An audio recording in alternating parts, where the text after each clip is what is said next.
सत्या नादेला।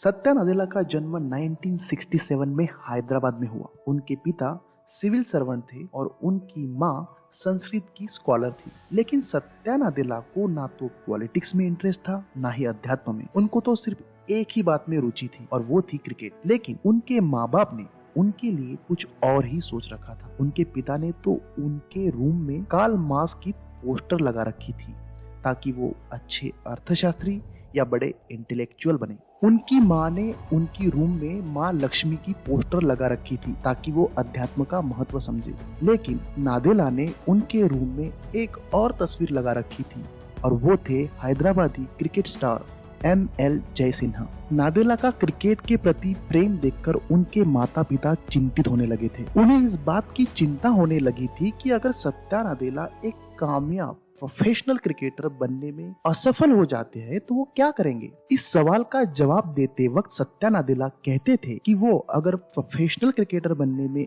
असफल हो जाते हैं तो वो बैंकिंग करेंगे। लेकिन उनके पिता उनके इस जवाब से खुश नहीं थे। वो सत्या से हमेशा कहते थे कि उन्हें अगर जिंदगी में कुछ हासिल करना है तो उन्हें हैदराबाद छोड़ना ही होगा। अपने पिता की ये बात सुनकर 18 साल के सत्या नादेला सोच में पड़ गए और उन्होंने अपना पर्सनल कंप्यूटर फिर से शुरू किया और धीरे धीरे उनकी इंजीनियरिंग, सॉफ्टवेयर और पर्सनल कंप्यूटर में रुचि बढ़ने लगी और उन्होंने मणिपाल इंस्टीट्यूट ऑफ टेक्नोलॉजी में इलेक्ट्रिकल इंजीनियरिंग के लिए अपना एडमिशन लिया, जहां से वो 1988 में ग्रेजुएट हुए। और इस तरह सत्या नादेला का एक प्रोफेशनल क्रिकेटर बनने का सपना टूट गया। मणिपाल कॉलेज टीम के लिए अपना आखिरी मैच खेलने के बाद उन्होंने अपना क्रिकेट किट हमेशा के लिए बंद कर रख दिया। मणिपाल में उन्हें ऐसे दोस्त मिले जिनकी सकारात्मकता, एंटरप्रेन्योरियल स्पिरिट और पैशन काफी सराहनीय थी। और दोस्तों, इस तरह सत्या नादेला ने अपने टेक्नोलॉजी करियर की शुरुआत की। मणिपाल से स्टडी कंप्लीट करते ही सत्या नादेला की जिंदगी में ऐसा मोड़ आया जिसे हम उनके जिंदगी का टर्निंग पॉइंट कह सकते हैं। अब उनके पास दो रास्ते थे,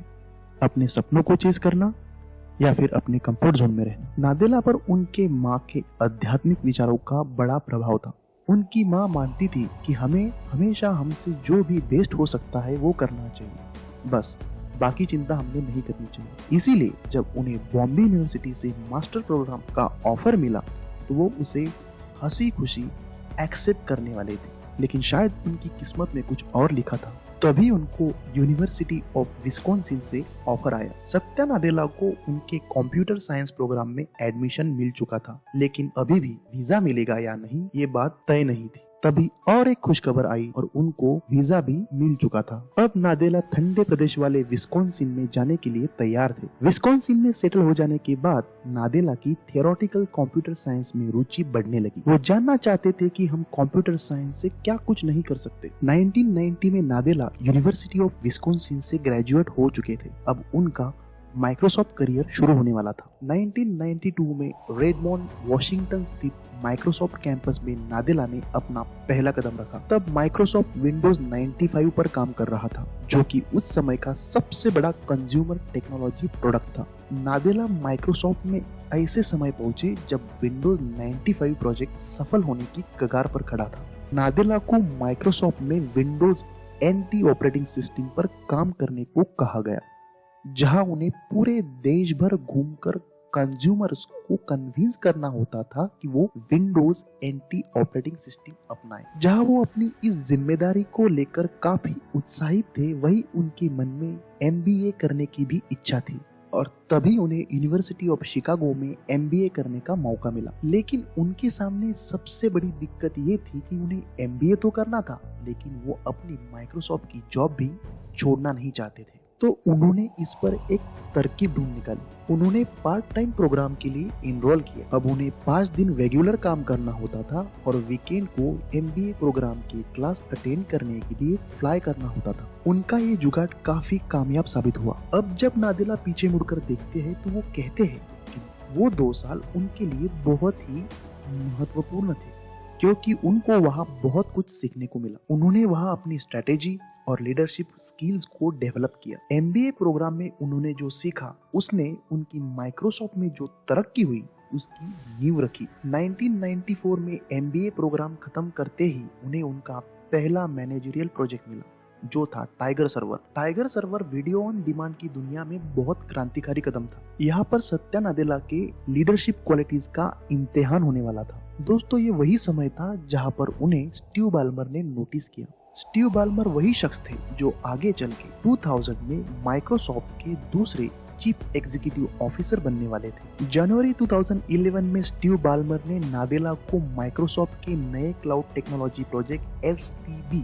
मतलब सर्वर टूल्स बिजनेस को लीड करने की जिम्मेदारी दी। क्लाउड टेक्नोलॉजी उस समय ऑलरेडी $multi-billion बिजनेस बन चुका था, लेकिन इस बिजनेस के बड़े हिस्से पर अमेज़न अपना कब्जा कर चुका था। अब ये नादेला की जिम्मेदारी थी कि वो माइक्रोसॉफ्ट को पहली पोजीशन दिला दे। ये बहुत महत्वाकांक्षी योजना थी और इसके लिए उच्च कोटि के मैनेजमेंट स्किल्स लगने वाली थी। क्लाउड टेक्नोलॉजी क्या है? क्लाउड टेक्नोलॉजी एक ऐसा डिस्ट्रीब्यूटेड कंप्यूटिंग सिस्टम है जो बहुत सारे सर्विस के नेटवर्क पर डिपेंड करता है, क्योंकि एक सर्वर पर डिपेंड रहना बहुत ही खतरनाक साबित हो सकता है, क्योंकि अगर वो सर्वर गलती से भी अगर क्रैश हो जाता है तो वो पूरी सिस्टम को क्रैश कर सकता है। इसका एक ही समाधान है और वो है क्लाउड कंप्यूटिंग। इसीलिए क्लाउड कंप्यूटिंग इतना ज्यादा इम्पोर्टेंट है। अब नादेला पर यह जिम्मेदारी थी कि वो माइक्रोसॉफ्ट प्रोडक्ट्स और तकनीक को इस तरह ऑप्टिमाइज करे कि वो एक ऐसी हाइब्रिड सिस्टम बना सके ताकि उनके customers publicly accessible cloud service या फिर private on premise server available कर सके। माइक्रोसॉफ्ट ज्वाइन करने के बाद अपनी टीम में विश्वास की भावना पैदा करना सत्या नादेला की प्राथमिकता थी, क्योंकि उनके आने से पहले कर्मचारियों में विश्वास की कमतरता थी। नादेला के आने से पहले हर लीडर एक दूसरे से अलग था और उनके बीच कम्युनिकेशन का अभाव था। सत्या नादेला ने आते ही सब लीडर्स को एक साथ बिठाया और उनको उनके जो भी इश्यूज थे वो सॉल्व करने के लिए कहा। इसका नतीजा बहुत अच्छा हुआ। उनका ऐसा करने से कंपनी में एक ओपन और ट्रस्टिंग एटमॉस्फेयर पैदा हुआ और केवल 6 सालों में ही माइक्रोसॉफ्ट क्लाउड कंप्यूटिंग टेक्नोलॉजी की कीमत हो चुकी थी $20 बिलियन। सत्या नादेला को लीडरशिप की कला क्रिकेट ने सिखाई। भले ही नादेला ने अपना बचपन का क्रिकेटर बनने का सपना छोड़ दिया हो, लेकिन क्रिकेट ने उन्हें इंस्पायर करना कभी नहीं छोड़ा। माइक्रोसॉफ्ट में काम करने के समय भी नहीं। सत्या नादेला मानते हैं कि क्रिकेट ने उनको उनके लाइफ के 3 सबसे महत्वपूर्ण प्रिंसिपल सिखाए। वो प्रिंसिपल्स कुछ इस तरह है। पहला प्रिंसिपल है, कोई अगर डराता है, धमकाता है तो उसको डरने की बजाय आपको उसका सामना करना चाहिए और उसके साथ कम्पीट करना चाहिए। नादेला जब अपनी स्कूल टीम के लिए खेलते थे तब एक बार उनका सामना ऐसी टीम से होने वाला था जिस टीम में कुछ ऑस्ट्रेलियंस प्लेयर थे। उन्हें देखकर नादेला और उनके दोस्त हैरान रह गए, लेकिन उन ऑस्ट्रेलियन प्लेयर्स को करीब से देखने के बाद बहुत ही जल्दी नादेला समझ गए कि हर प्लेयर्स की अपनी स्ट्रेंथ होती है, वैसे ही उनकी वीकनेसेस भी होती है। दूसरा प्रिंसिपल जो नादेला को क्रिकेट ने सिखाया वो है अपने टीम के बारे में सोचना। सत्या नादेला की स्कूल टीम में एक बॉलर था जो बहुत गिफ्टेड था। उसका टैलेंट सबसे अलग था, अच्छा था, लेकिन एक बार उस बॉलर को रिप्लेस कर दिया गया। इस बात को लेकर वो बॉलर बहुत नाराज हो गया और उसने फील्डिंग करने से ही इनकार कर दिया। जब भी बॉल उसकी तरफ आती वो अपने हाथ जेब में डाल देता। इसकी उनके टीम को बहुत बड़ी कीमत चुकानी पड़ी। इससे हमें क्या सीख मिलती है? आप कितने भी टैलेंटेड क्यों ना हो, आप जब तक टीम के साथ मिलकर काम नहीं करते आप कामयाब नहीं हो सकते। तीसरा रूल जो क्रिकेट ने सत्या नादेला को सिखाया वो है अपने टीममेट्स को जानना और उनकी ताकत पर ध्यान देना, उन्हें प्रोत्साहित करना। नादेला जब अपनी टीम के लिए खेलते थे तब उनकी बॉलिंग कुछ खास नहीं थी। बावजूद इसके उनके कैप्टन ने उन्हें और एक मौका दिया, जिसका नतीजा ये हुआ कि उन्होंने उस दिन 7 विकेट झटकाए। कैप्टन ने नादेला पर जो विश्वास दिखाया उससे हुआ ये कि उनके आत्मविश्वास को एक जरूरी बूस्ट मिल गया। फिर क्या था, नादेला ने उसके बाद और 7 विकेट्स लिए। क्रिकेट ने सिखाए हुए 3 प्रिंसिपल्स ने नादेला को एक कामयाब लीडर बनाया। अपने बेटे ज़ेन के दुनिया में आने के बाद नादेला को इस बात का पता चला कि एक लीडर के लिए एम्पैथी यानी हमदर्दी कितने मायने रखती है। सत्या नादेला के बेटे ज़ेन का जन्म अगस्त 1996 में हुआ और ज़ेन के आगमन ने अपने माता पिता की जिंदगी हमेशा के लिए बदल के रख दी। क्रिकेट ही की तरह पिता बनने से सत्या नादेला ने सीखा कि जिंदगी में हर समस्या का हल आसान नहीं होता। बच्चा जब माँ के पेट में होता है उस समय अगर उसे जरूरी मात्रा में ऑक्सीजन ना मिले तो उसे एस्फिक्सिया इन यूटेरो कहते हैं। इससे बच्चे को लाइफ लॉन्ग डिसेबिलिटीज का सामना करना पड़ सकता है। नादेला के बेटे ज़ेन इस समस्या से गुजर चुके थे। ज़ेन का जन्म होने के बाद नादेला और उनकी पत्नी अनु के लिए कुछ महीने बहुत ही कठिन थे। उन्हें रात रात जागना पड़ता था, बार बार आईसीयू जाना पड़ता था। ये समय सत्या नादेला के लिए बहुत ही कठिन समय था, लेकिन उसने नादेला को जिंदगी की अहमियत सिखाई। सीख गए कि जिंदगी कितनी अनमोल चीज है। एज अ माइक्रोसॉफ्ट सीईओ जब उन्होंने अपना पहला एनुअल स्पीच दिया तब उन्होंने ज़ेन और अपने और 2 बच्चों का जिक्र किया। उन्होंने ऑडियंस को बताया कि कैसे बच्चों की जरूरतें पूरे करते करते और पेरेंटहुड की वजह से वो एम्पैथेटिक हमदर्द बनना सीख गए और इसकी वजह से उनका बिजनेस करने का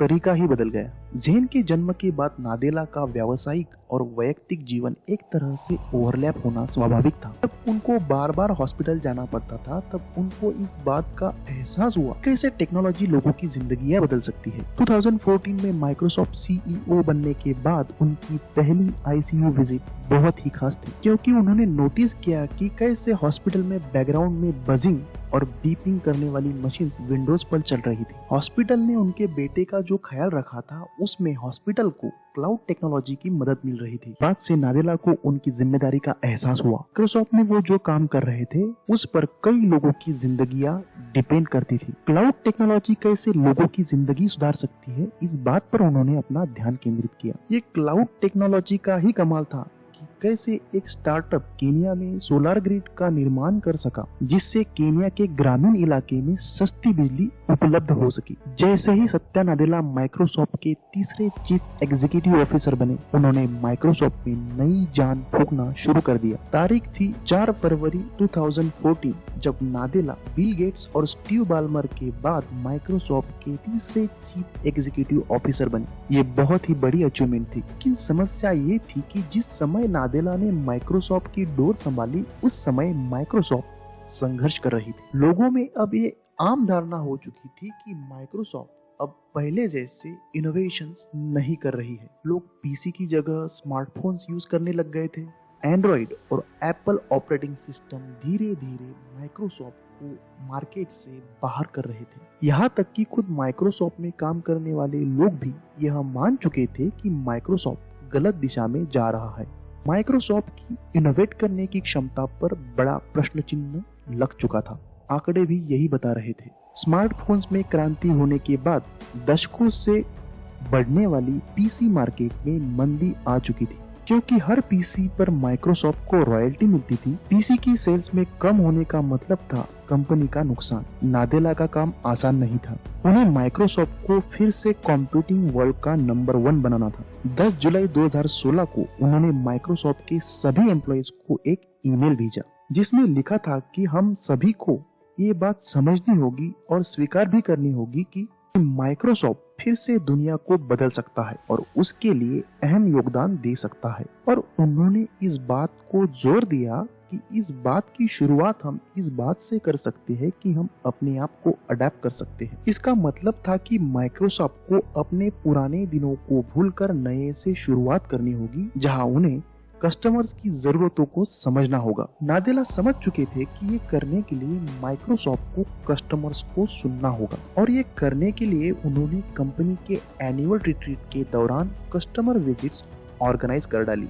उनकी ये स्ट्रेटेजी बहुत इफेक्टिव साबित हुई, क्योंकि पहले ही दिन स्कूल, यूनिवर्सिटीज, हॉस्पिटल्स और कॉरपोरेशन से लोग आए, जिनसे उनके टीम की मुलाकात हो गई। सत्या नादेला मानते हैं कि समस्या को समझे बिना आप समस्या का समाधान नहीं ढूंढ सकते। माइक्रोसॉफ्ट के सामने सबसे बड़ी चुनौती ये है कि उनका सामना एप्पल, गूगल और अमेज़न जैसे दिग्गजों के साथ है। अगर पुराने तरीकों से सोचा जाए तो ऐसे कॉम्पिटिटिव एनवायरनमेंट में कोई दया नहीं दिखाता, लेकिन सत्या नादेला ने बिल्कुल अलग रास्ता चुना। वो अपने स्पर्धकों के सामने खुद चलकर गए और उनके साथ मिलकर काम करना तय कर डाला। नादेला मानते हैं कि इससे सिर्फ माइक्रोसॉफ्ट ही नहीं बल्कि पूरी दुनिया को फायदा हुआ। चीफ एग्जीक्यूटिव ऑफिसर बनने के बाद एनुअल सर्विस मार्केटिंग इवेंट में नादेला ने सबको चौंका दिया जब उन्होंने अपनी जेब से आईफोन निकाला और वो आईफोन के यूनिक फीचर्स के बारे में बात करने लगे। ये देख के ऑडियंस में सब लोग हैरान रह गए क्योंकि ऐसा करने वाले वे माइक्रोसॉफ्ट के पहले चीफ एग्जीक्यूटिव ऑफिसर थे। लेकिन उन्होंने ऐसा क्यों किया का जवाब खुद नादेला ने दिया।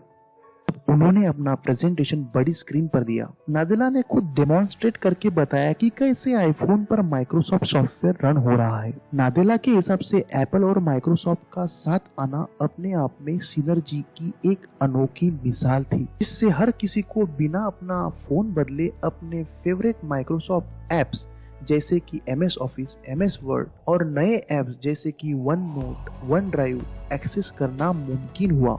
माइक्रोसॉफ्ट के सबसे बड़े कॉम्पिटिटर के साथ दोस्ती कर लेना अक्लमंदी थी, लेकिन दोनों में विश्वास पैदा होने में कुछ समय लगा। जैसे जैसे समय बीता वैसे दोनों दोस्ती के करीब पहुंच गए। लेकिन एप्पल कहता है कि ये संभव हो पाया माइक्रोसॉफ्ट के ओपननेस वाले नए रवैये से, और इसका श्रेय जाता है सत्या नादेला को। आखिरकार माइक्रोसॉफ्ट की शुरुआत भी पॉल एलन जो कि हार्डवेयर डेवलपर थे और बिल गेट्स जो कि सॉफ्टवेयर डेवलपर थे, इन दोनों की पार्टनरशिप से ही हुई थी। सत्या नादेला की शुरुआत इंडिया से होती है, जहां उन्होंने अपना बचपन क्रिकेट को समर्पित करके बिताया। कॉलेज में दोस्तों से मिलने के बाद एंटरप्रेन्योरशिप में उनकी रुचि बढ़ी। नई कंप्यूटिंग टेक्नोलॉजी में उनकी रुचि उनको यूनाइटेड स्टेट्स में ले आई। उनका अपने काम के प्रति समर्पण और उनकी एम्पैथेटिक लीडरशिप उनको उस मुकाम तक ले आई जहां वो आज है, माइक्रोसॉफ्ट के तीसरे चीफ एग्जीक्यूटिव ऑफिसर।